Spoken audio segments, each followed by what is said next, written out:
Sir, Rajajinagar, Modi Hospital Road. Meter ilva?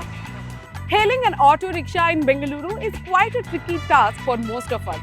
It can make one anxious and perplexed for several reasons. There are many questions that flash before your eyes when looking for an auto. Meter ilvala sir? Modi Hospital Road. Meter illa nive. Huh? Map ಹಾಕ್ತೀರಾ ನನಗೆ ದುಡ್ಡು ಹೆಂಗ್ ಗೊತ್ತಾಗತ್ತೆ Will the auto stop? If he does, will he agree to go to the destination I want? And if these two conditions are satisfied, will he use the meter to ferry you? And also if he does, the auto driver is very likely to demand the good old 1.5. Booking an auto requires a minimum waiting time of 20 minutes, and when I opt for a running auto, drivers often demand extra fare without utilizing the meter, which seems to have become more of an ornament. This raises the question, why don't the auto drivers use meters anymore? In the digital era where we have Ola, Uber, do auto drivers still find the need for meters? Right now I'm at MG Road and I will be asking auto annas to drop me to our destination, and let's see if they accept to use the meter or not. ಎಲ್ಲರಿಗೂ ಅಲ್ಲ ಏನಕ್ಕೆ use ಮಾಡಲ್ಲ ಅಂದರೆ ಕಾನೂನು ಇರೋದೇ ಅದಕ್ಕೆ. ಅವ್ರು use ಮಾಡ್ತಾರಲ್ಲ, ನಾನು ಅವ್ರಿಗೆ ಕತ್ತಿಂಪಟ್ಟೆ ಹಿಡ್ಕೊಳಕ್ಕಾಗತ್ತಾ? ಇಲ್ಲ. ಪೊಲೀಸರು ಹಿಡ್ಕೊಂಡ್ರೆ ನ್ಯಾಯ ನೀತಿ. ನಾವು ಹಾಕ್ತೀವಿ, ಮೀಟ್ರ್ ಹಾಕ್ತೀವಿ, ಒಂದು 10 ರೂಪಾಯಿ ಕೊಡಿ ಅಂತ ಕೇಳ್ತೀವಿ. ಕಸ್ಟಮರ್ನ ಒಂದು 20 ರೂಪಾಯಿ ಕೊಡಿ ಅಂದರೆ ಯಾಕೆ ಕೊಡಲ್ಲ? ಅದು ಇನ್ನೊಂದೇನು ಗೊತ್ತಾ, ಈ ಕೇಳೋ ಉದಾಹರಣೆ ಏನು ಅಂತಂದರೆ, ನಿಮಗೆ ತಿಂಗಳಿಗೆ ನಮಗೆ ಗ್ಯಾಸ್ ರೇಟ್ ಜಾಸ್ತಿ ಆಗುತ್ತೆ. ನಾವು ನಿಮ್ಮ ತಾವು ಕೇಳಂಗಿಲ್ಲ, ಬಿಡಂಗಿಲ್ಲ. ಸರ್ಕಾರಕ್ಕೆ ಏನು ಹೇಳಂಗಿಲ್ಲ. ಸರ್ಕಾರದವ್ರು ಏನು ಕೇಳಿದ್ರೆ ನೀವು ಹೋಗಿ ಸೈಟ್ ಮಾಡಿ, ಅದು ಮಾಡಿ, ಇದು ಮಾಡಿ ಅಂತಾರೆ.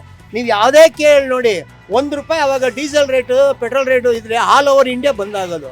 ಇವಾಗ 10 ರೂಪಾಯಿ 5 ರೂಪಾಯಿ ರೈಸ್ ಮಾಡಿಬಿಟ್ಟು ನಮ್ಮ ಮೇಲೆ ಹಾಕ್ಬಿಟ್ಟು ನಾವು ಎಲ್ಲಿಂದ ಹೋಗಿ ಕೇಳೋಣ? ಕಸ್ಟಮರ್ ಕೇಳೋಣ, ಅವ್ರ ಮಕ್ಕಳು ಹೋಗಿತಾರೆ, ಏನ್ರಿ ನಿಮ್ಗೆ ಗೊತ್ತಾಗಲ್ವೇನ್ರಿ ಅಂತ. ಅದನ್ನೇ ಓಲಾ, ರ್ಯಾಪಿಡಸ್ ಇವೆಲ್ಲ ಏನಕ್ಕೆ ಅಂದರೆ ನಾವು ಸರಿಯಾಗಿ ಮಾಡದಿರೋ ಕೆಲಸಕ್ಕೆ ಇದು ಉಪಯೋಗ ಆಗುತ್ತೆ.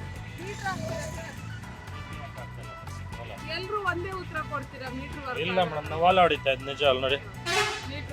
ವರ್ಕ್ ಅಲ್ಲ. ಓಲಾ ಉಬರ್ ಇದೆಯಲ್ಲ ಮೇಡಮ್, ಅದಕ್ಕೋಸ್ಕರ ಯಾರು ಮೀಟ್ರ್ ಹಾಕೋದಿಲ್ಲ. ನೀವು ಮೀಟ್ರ್ ಹಾಕೋರು ಕೇಳೋರಿಗೆ ಗತಿ ಇಲ್ಲ.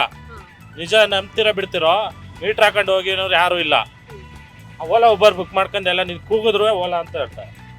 ಏನು ಮಾಡೋಕ್ಕಾಗಲ್ಲ. ಗ್ಯಾಸ್ ರೇಟ್ 100 ರೂಪಾಯಿ ಆಗಿದೆ ನಮ್ಮದು. CNG 100 ರೂಪಾಯಿ, 55 ರೂಪಾಯಿ ಇತ್ತು, 100 ರೂಪಾಯಿ ಆಗಿದೆ. ಬಸ್ಗಾಗಿ ವೆಯ್ಟ್ ಮಾಡ್ತಾ ಇರ್ತಾರೆ 10 ನಿಮಿಷ 20 ನಿಮಿಷ ವೆಯ್ಟ್ ಮಾಡ್ಕೊ ಹೋಗ್ತಾರೆ. ಏನು ಈವ್ನಿಂಗ್ ಟೈಮ್ ಟ್ರಾಫಿಕ್ ಟೈಮಲ್ಲೋಸ್ಕರ ಬಸ್ ಆಟೋ ಹತ್ತಾರೆ ನೋಡಿ. ಎಷ್ಟೊಂದು ಆಟೋ ನಿಂತಿದೆ. ಹೋಗಿ ಮುಂದೆ ನೋಡಿ, ಒಂದು ಆಟೋಗೂ ಬಾಡಿಗೆ ಇಲ್ಲ. ಇವಾಗ ಅಲ್ಲಿಂದ 100 ರೂಪಾಯಿಗೆ ಬಂದೆ ಬಾಡಿಗೆ. ಇಲ್ಲಿಂದ ಖಾಲಿ ಹೋಗ್ಬೇಕು. ಈ ಕಡೆ ಎಲ್ಲೂ ಬಾಡಿಗೆ ಇವಾಗ ಸಿಗೋದಿಲ್ಲ. 100 ರೂಪಾಯಿಗೆ ಬಂದಿದ್ದೀನಿ. ನೀವು ಹೋದ್ರೆ ಏನು ಸಿಗುತ್ತೆ ನಮಗೆ? ರಿಟರ್ನ್ ಆ ಕಡೆ ಹೋದರೆ ಒಂದು 2 ಕಿಲೋಮೀಟ್ರ್ ಖಾಲಿ ಹೋದ್ರೂ ಹೋಯ್ತಾ ಅಲ್ಲಿಂದ ಅಲ್ಲಿದ್ದೀಗೆ ಹೊಂಟೋಗುತ್ತೆ. 10 ರೂಪಾಯಿ 20 ರೂಪಾಯಿ ಎಕ್ಸ್ಟ್ರಾ ಕೇಳೋದು ಇದಕ್ಕೋಸ್ಕರನೇ. ಬೇರೆ ಏನಕ್ಕೆ ಜಾಸ್ತಿ ಒಬ್ಬೊಬ್ರು ಕೇಳ್ತಾರೆ, ನಮಗೆ ಅದು ಗ್ಯಾರಂಟಿ ಹೇಳೋಕ್ಕಾಗಲ್ಲ. ಕೇಳೋರು ಇದ್ದಾರೆ, ಕರೆಕ್ಟ್ ಅಲ್ವಾ? ಏನಿಲ್ಲ ಮೇಡಮ್, ಇವಾಗ ಈ ಬಸ್ಸದೊಂದು ಫ್ರೀ ಮಾಡಿಬಿಟ್ಟು ಬಿಸ್ನೆಸ್ಸು ಡಲ್ ಆಗಿಬಿಟ್ಟಿದೆ. ಬಸ್ಸು ಫ್ರೀ ಸರ್ವಿಸ್ ಮಾಡಿಬಿಟ್ಟು ಎಲ್ಲರಿಗೂ ಬಿಸ್ನೆಸ್ ಪ್ರಾಬ್ಲಮ್ ಆಗಿದೆ. ಅದರಿಂದ ಅವ್ರಿಗೆ ವರ್ಕೌಟ್ ಆಗ್ತಾ ಇಲ್ಲ, ಬರೀ ಖಾಲಿ ಸುತ್ತಿದೆ ಆಗೋಯ್ತು. ಬೆಳಗಿಂದ ಸಾಯಂಕಾಲ ತನಕ ಏನು ಅವಾಗ ಒಂದು 500-1000 ರೂಪಾಯಿ 500-1000 ರೂಪಾಯಿ ಮನೆ ಇವಾಗ ತಗೊಂಡು ಹೋಗೋಕೆ ಆಗ್ತಾ ಇಲ್ಲ. ಬರೀ ಗ್ಯಾಸ್ ರೌಂಡ್ ಹೊಡಿಯೋಕ್ಕೆ ಸರಿ ಹೋಗ್ತೈತೆ. ಅದರಿಂದ ಪಾಪ ಕೇಳ್ತಾರೆ, ಒಂದು 20-30 ರೂಪಾಯಿ ಎಕ್ಸ್ಟ್ರಾ ಕೇಳ್ತಾರೆ. ಎಲ್ಲ ಜಾಸ್ತಿ ಮಾಡ್ತಾರೆ. ಅದಕ್ಕೆ ಯಾಕೆ ಆಟೋ ಆದ್ರೆ ಒಂದು 20 ಕೊಡೋಕೆ ಯೋಚನೆ ಮಾಡ್ತಾರೆ.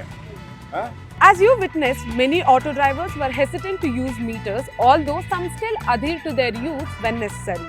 Most of them claim that as they are using Ola, Rapido and Nammayatri for their rides, there is no necessity for the meter.